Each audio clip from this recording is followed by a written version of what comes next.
Welcome to the Birth Breakdown, a mini-sode series from Her Birth, Her Story. These short episodes are here to open conversations around pregnancy, birth, and postpartum. Things I believe every woman deserves to look into, to question, and just to feel empowered by. This isn't about telling you what to do or what's right and what's wrong. It's about giving you space to think, to learn, and to trust yourself a little bit more as you prepare for your birth. Let's break it down.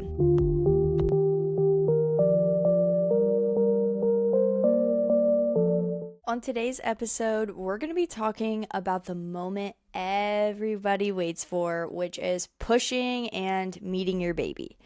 This stage is where everything shifts from internal work to true visible progress. So what is the pushing stage? The pushing stage begins at 10 centimeters when you are fully dilated, and it ends when your baby is born. This can last minutes or it could last a few hours, especially for first-time moms. And just remember that both can be normal. So for you, during this time, you are getting the urge to bear down. You have pressure in the rectum, a strong fetal ejection reflex for some moms, and if you get to experience this, I think that this is the coolest thing ever. It's just where your body is literally doing the pushing for you. You're not really heaving down to bearing down to push. Like, your body is just doing it for you. You can't control it. I got to experience it with both of my babies, and basically my body just uncontrollably was bearing down and did its thing. I literally did nothing and it just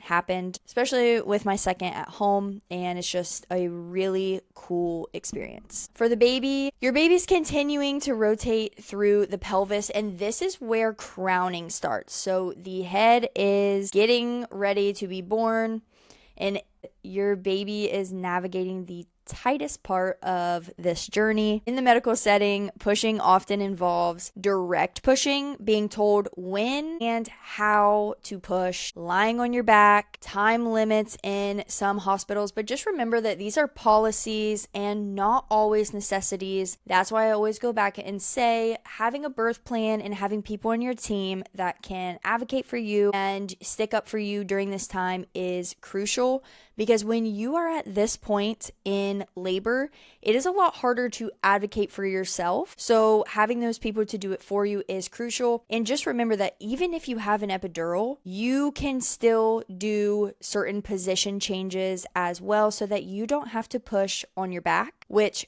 helps a lot of things. And two, you are allowed to say, no, I don't want to push now, and let your body push. Everything, especially when it's not an emergency, everything does not have to be a rush. Really hone into your intuition and listen to what your body's saying, so that I know that you're excited to meet your baby, but sometimes it's better to let your body and your intuition do its work instead of force pushing, because other things can happen, like tearing or pushing for an extended amount of time because maybe your baby isn't truly in optimal position quite yet to heave the baby out in the count that they give you at the hospital. You're allowed to ask questions and explore options during this time still. From a holistic perspective, holistically, pushing is just often viewed as the most instinctive part of your birth journey. Many unmedicated moms experience the fetal ejection reflex,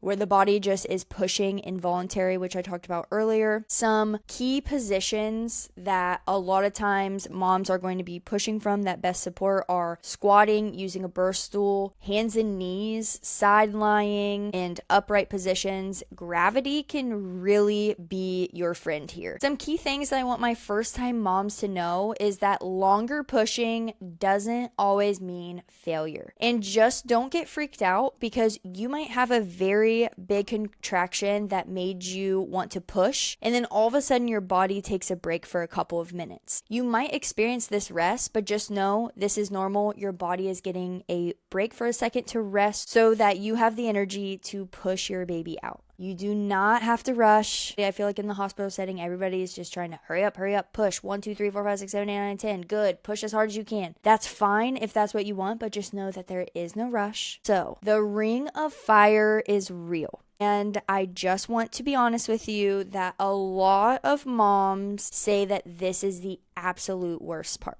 Because when the head is coming through, there is a very, very intense burning, a bunch of pressure, and it is very, very intense. But just know, once you birth the head, the amount of relief that you get is insane. So push through. But it's that initial ring of fire that is very intense. This part can feel, especially when you're not expecting it, very painful. Breathe through it. You are so close. It's brief. Moms say once they birth their baby and they hear that cry, any of what they were feeling with the ring of fire and just pushing in general goes away, and it's all worth it. Some helpful support during this time can be a warm compress on your perineum, encouragement without pressure, and just changing positions if your labor stalls, trusting your body's timing. This is also where a calm environment really matters, because adrenaline can actually slow pushing. This stage is powerful. You're not just enduring anymore, you're actively participating. Many moms describe this moment as I realized I was actually birthing a baby. And you know what? That shift is so unforgettable. The pushing stage is where strength and surrender join together. It's raw, it's real, and it's incredibly empowering. But birth isn't over yet. In the final minisode, we'll talk about the third stage, delivering the placenta, in the first moments after birth, which are just as important and so often overlooked. That's all for today's birth breakdown. If this episode sparked curiosity, affirmed something you've been feeling, or gave you a new perspective, I'd love for you to share it with another mom or mom-to-be who might need it. Make sure you're following Her Birth, Her Story, and if you feel called, leaving a review is one of the best ways to support this space, and it helps these conversations reach more women. Until next time, remember, this is your body, your baby, and your story. We are reclaiming birth one story at a time.